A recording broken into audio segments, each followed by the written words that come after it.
Bonjour à tous, c'est Isabelle, bienvenue sur ma chaîne. Je vous retrouve aujourd'hui avec un grand sourire pour le point livresque, le résumé du challenge proposé par Ludo, le 304. Vous vous doutez bien que si j'ai un sourire pareil, c'est que j'ai réussi à suivre le challenge et pourtant c'était pas gagné au départ. Je pensais que j'allais un petit peu ramer.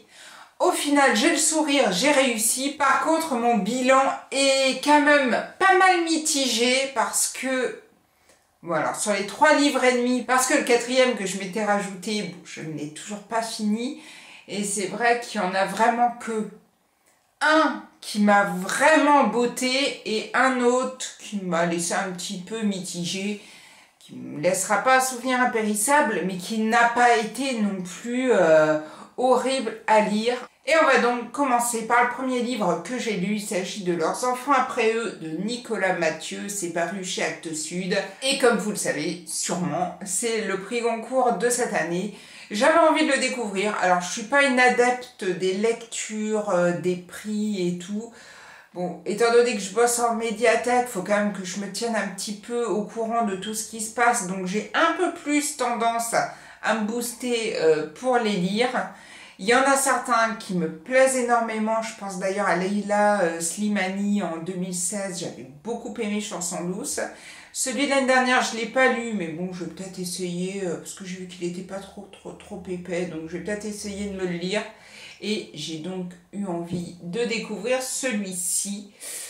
Et bilan mitigé. On se retrouve au début de ce livre, en août 92, dans l'est de la France. Et Anthony a 14 ans. Il passe l'été avec son cousin. Ils vont décider de prendre un canoë parce qu'ils ont envie de découvrir une plage naturiste et justement d'aller, de passer un cap, de quitter l'endroit où ils sont pour aller découvrir ce qui se passe en face, chez les cul-nus, hein, comme c'est indiqué à l'arrière de la couverture. Et ce passage sera pour Anthony en fait l'histoire, le début d'un premier amour, et on part justement dans l'histoire de l'adolescence. Alors cela est retracé en 4 parties, c'est-à-dire qu'on évolue en fait tous les 2 ans avec Anthony, c'est-à-dire Anthony en 92 à 14, ensuite 2 ans plus tard il a 16, 18 et 20 ans, et on voit comme ça l'adolescence, le début de l'âge adulte pour Anthony. Alors bon, ça n'a pas non plus été quelque chose de fulgurant, je vous dis que franchement, c'est pas qu'on s'ennuie pendant la lecture, mais c'est quand même un peu long. C'est ce qui m'a un peu freiné, sinon c'est agréable à lire. Les personnages sont plutôt intéressants, par contre c'est vrai que c'est... Surtout quand on arrive à peu près au milieu du livre, on a un petit moment où on flotte un tout petit peu. Je trouvais que la fin était plutôt intéressante, ramène un petit peu de... On va pas dire de peps, parce que quand je pense à la fin, forcément, ça va pas trop, mais ramène quand même quelque chose d'intéressant au livre. Ça restera pas une lecture transcendante et je risque de l'oublier assez vite. Mais bon, ça a été quand même un bon moment de lecture. On va passer au suivant, qui est le roman de David Diop, Frère d'âme, qui est paru aux éditions Seuil. Et là, franchement, ça a été, mais... horrible. Après, je devais quand même un petit peu m'en douter au vu du thème. On est ici, pendant la Seconde Guerre mondiale, le capitaine Armand siffle l'attaque contre l'ennemi allemand. Les soldats s'élancent et dans les rangs de ces soldats, il y a Alpha Ndiaye et Mademba Diop, qui sont 2 tirailleurs sénégalais et qui se battent sous le drapeau français. Et Mabenda Diop va mourir sous les yeux de son frère d'âme, qui est donc Alpha Ndiaye, et il va le regarder mourir alors que son meilleur ami lui demande de l'achever tout de suite pour abréger ses souffrances. Et Alpha va le regarder mourir parce qu'il n'a pas la force de tuer son meilleur ami. Et le fait de ne pas avoir fait ce geste envers son ami va le propulser dans une sorte de folie furieuse, de violence indescriptible. Et voilà à peu près l'histoire de ce livre. Moi, ce qui m'a bloqué, c'est qu'on a vraiment l'impression de se retrouver dans un conte, enfin un conte, comment dire, africain. Et moi, il y a un truc qui... Et ça m'a bloqué. Alors en plus déjà... Les livres qui se passent en Afrique et tout, c'est un continent, moi, qui ne me plaît pas plus que ça. Je pense à Dust de Sonia Delzong qui se passait en Afrique du Sud, où, il me semble, si je me trompe pas, enfin, il se passait en Afrique, tout du moins, et j'avais détesté cette histoire, mais vraiment à un point. Moi, tout ce qui est croyance comme ça, j'ai beaucoup de mal. Et dans ce livre... il dit au moins, allez, je les ai pas comptés, mais il doit bien dire au moins une centaine de fois, par la vérité de Dieu, par la vérité de Dieu. Et moi, à des moments, c'est toutes les phrases pendant toute une page. Et moi là, bon, voilà, ça... C'est le genre de truc, c'est comme tous ces... c'est pas des prophètes, mais tous ces gens qui se croient l'égal de Dieu ou qui partagent comme ça leur façon de penser dans des groupes, je sais pas, on a déjà vu ça à la télé, là. Ah, moi, c'est un truc, ça me... Et par la grâce de Dieu, par la grâce de Dieu. Bon, là, c'est par la vérité de Dieu, c'est un peu le même style, hein, mais moi, ça m'a bloqué, mais tellement... Et pourtant, il n'est pas long le livre. Et ça, franchement, ça a grandement participé au fait que je n'ai pas aimé ce livre.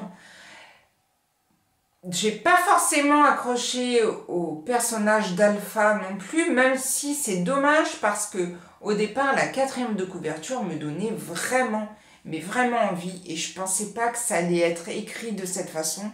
Du coup, pour moi, ça ne l'a pas fait. N'hésitez pas, vous, à me donner votre avis si vous avez lu Frères d'âme de David Diop. Moi, je suis un petit peu passée à côté. C'est bien dommage.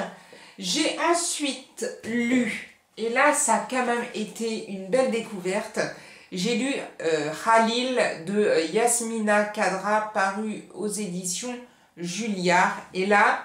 j'ai quand même beaucoup apprécié ma lecture. Je n'avais jamais lu de livre de cet auteur. D'ailleurs, honte à moi, mais je pensais vraiment que c'était une femme au départ. Et après, je me suis rendu compte qu'au final, c'était un homme. Hein. Mais j'ai beaucoup aimé ce livre. On est ici le 13 novembre 2015, le vendredi soir. Et on est sur Paris. Et c'est la date où il y a eu les fameux attentats sur Paris. Sauf que là, on va suivre les attentats, mais du côté des terroristes. Et on va suivre Khalil, qui doit s'apprêter à ensanglanter Paris et à se faire sauter dans un RER. C'est vrai que sur le coup, quand j'ai voulu le lire, je me suis demandé si ça allait vraiment me plaire. Parce que, bon, voilà, voir... du côté des terroristes, voir cette histoire et les complots qui peuvent se passer du côté d'un terroriste, je voyais pas trop au départ ce qui allait pouvoir me plaire dans cette histoire. Et je vous avouerai que j'ai été vraiment bluffée parce que le personnage de Khalil, je m'y suis quand même bien accrochée. Forcément, on n'est pas d'accord avec ceux qui pensent. On ne peut pas apprécier un personnage de cette valeur-là dans la vraie vie, mais en même temps dans le livre, on est pris dans l'histoire et on a envie de savoir ce qui a mené Khalil à penser ça. Est-ce que il peut changer? Est-ce que c'est quelqu'un qui peut évoluer ou est-ce que c'est vraiment peine perdue?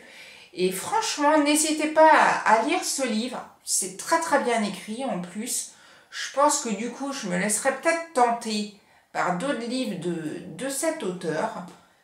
Faites-vous votre opinion. Si vous l'avez lu, n'hésitez pas à me laisser votre avis dans la barre de commentaires. Et donc, on en a fini avec les 3 livres que j'ai lus entièrement.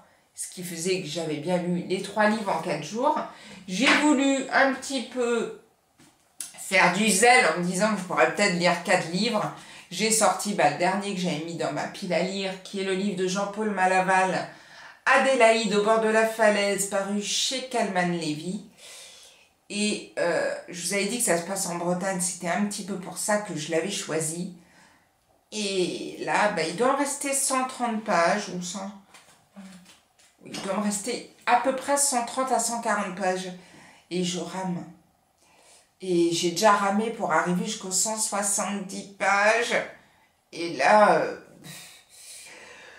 je me suis longtemps posé la question si j'allais terminer ou pas. Mais je me dis que s'il me reste plus que 130 pages, je peux quand même pousser, histoire d'arriver à la fin, d'avoir la fin du livre. Mais pour le moment, ça me plaît pas plus que ça. Je trouve ça long. Pas forcément hyper intéressant, et pourtant l'histoire du départ était intéressante. On est en 2002, Gaspard XVI, qui est un architecte toulousain, part en vacances dans la presqu'île de Crozon, et en se baladant au cap de la Chèvre, il va voir sur une falaise une petite fille qui est égarée, qui est toute seule, qui est perdue, et il va donc la prendre avec lui et essayer de savoir ce qui s'est passé pour cette petite fille qui s'appelle Adélaïde. Et je suis pas arrivée à la fin. Je vous en parlerai peut-être dans mon prochain point livresque pour vous dire si finalement je l'ai fini ou pas. Et je pense qu'à moins des 130 dernières pages qui soient vraiment fantastiques, ça m'étonnerait que j'en garde une très très bonne opinion. Mais bon, je vous en parlerai quand même dans ma prochaine vidéo. Et voilà un petit peu pour les dernières lectures que j'ai faites. Le challenge est fini, le Black November est fini, Noël approche et il va quand même falloir que je me fasse une mini pile à lire en attendant Noël. Je vais essayer de filmer ça peut-être, il doit me rester 15 jours. Je vais me faire une petite pile à lire de l'avant, je vais faire un petit truc pendant les 15 derniers jours qui me restent. J'espère que toutes vos lectures se sont bien passées, que vous avez peut-être réussi ce challenge ou pas. Je vous souhaite en tout cas un très bon mois de décembre, un très bon moment de l'Avent en attendant que le Père Noël arrive. Je vous souhaite de très très belles lectures et je vous dis à bientôt pour une prochaine vidéo. Prenez soin de vous. Ciao ciao!